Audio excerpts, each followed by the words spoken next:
If you did a Google search for self-styled prophets of today, you would come up with a lot of hits for people who do a lot of self-promoting, drive fancy cars, nice clothes, expensive watches, and a lot of charlatans, to be honest. Not so in the Old Testament. Usually if you were called, it was bad news. A difficult task. Certainly in the case of Hosea, when you consider Hosea, the Lord has him do kind of an enacting prophetic ministry. The wife that he is called to marry is unfaithful, a prostitute.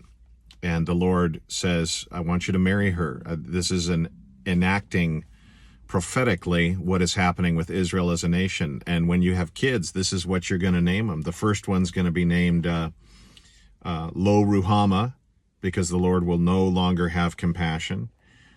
The second one is going to be Lo Ami, which means not my people. But then, where you're like, wow, this is just bad news, 100% from stem to stern.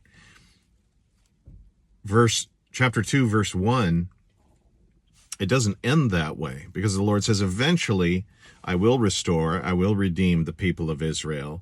There is good news, there is mercy. In fact, Hosea, one day you're going to call your brothers my people and your sisters compassion. So you see the note there from the Lord. He doesn't just leave us wallowing in our own waste. That's self-inflicted, by the way.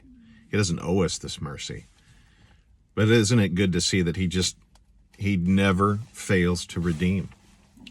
He takes the worst cases and the most rebellious people, turns our heart towards him fully and finally. What a glorious God we serve. God bless.